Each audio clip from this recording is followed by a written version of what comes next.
All right, so your dryer, maybe it's a Whirlpool, a Maytag, or a Kenmore, is flashing that dreaded F10 error code. Well, you've come to the right place. In this explainer, we're going to break down exactly what that code means and walk you through step by step how to figure out what's wrong. Yeah, seeing that F10 code pop up is, well, it's frustrating, right? But hold off on calling that expensive repair person just yet. Think of it like a clue.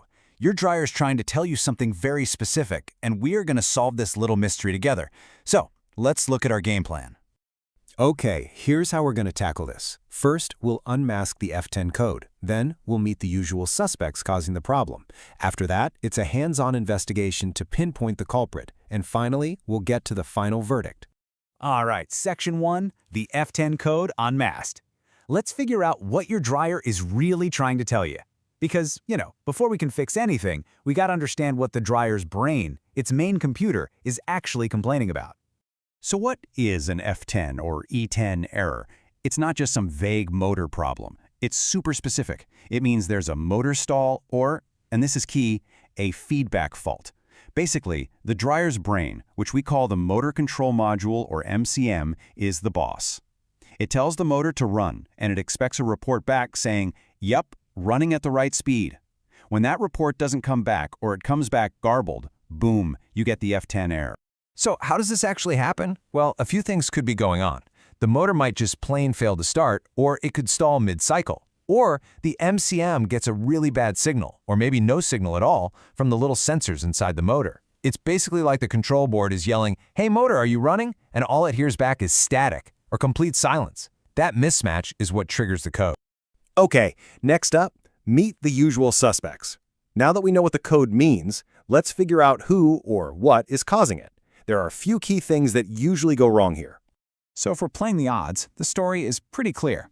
A whopping 60% of the time, the problem is actually the motor itself, and usually it's a tiny sensor inside it.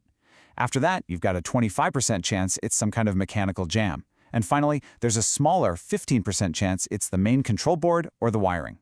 This is great, because it tells us exactly where to start looking first. So here's our full lineup, from most to least likely.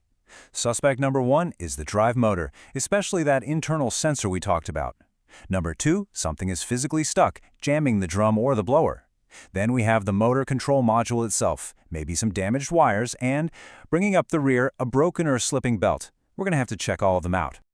Okay, time for the fun part, the hands-on investigation. This is your step-by-step guide. So let's roll up our sleeves and figure out what's really going on inside your dryer. Whoa, hold on. Before you do anything else, and I mean anything, safety first.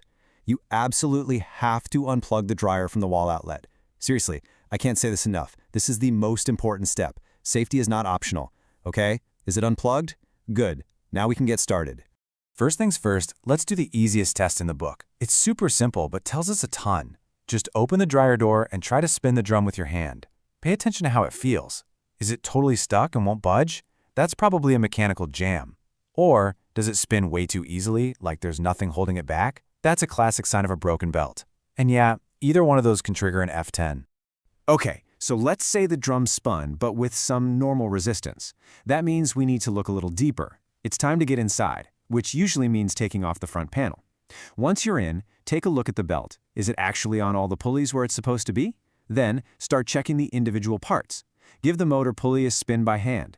Do the same for the little idler pulley and the blower wheel in the back. All of them should spin nice and freely. If you feel any grinding, or if one is really hard to turn, you've just found a seized part. So, what if all the parts spin freely and the belt looks good? Well, now it's time to check the electrical side of things. We're going to have to test our number one suspect, the motor itself. And that means, yep, it's multimeter time. Now don't worry if that sounds intimidating, it's actually really straightforward. This is how we'll know for sure if the motor is bad. Okay, with the motors plug disconnected, we're going to do 3 quick tests with our multimeter set to ohms. First, test the main windings. You're looking for a low reading, somewhere between 1 and 20 ohms. If you get OL, which stands for open line, that's bad. Next, test from each of those winding pins to the metal body of the motor. This one has to read OL. If you get any number reading at all, it means there's a short, which is dangerous. And last, check the thermal overload for continuity. It should read close to 0. Just use this table as your cheat sheet. Now listen up, because this is probably the most important part of solving an F10 code. You could do all those multimeter tests and the motor windings could check out perfectly, and the motor could still be bad. How is that possible? Well, remember, F10 is a feedback code. That feedback comes from a tiny little thing inside the motor called a Hall sensor, and you can't really test it. So if all the windings are good, but you still have the F10, that little sensor is almost always the real culprit. All right, let's move on to pinpointing the culprit. We've done our tests, we've gathered our clues, now it's time to put it all together and make a final diagnosis. The logic here is actually pretty simple. Let's just walk through it. If the drum didn't spin freely, then you've got a mechanical jam, probably a bad roller or idler.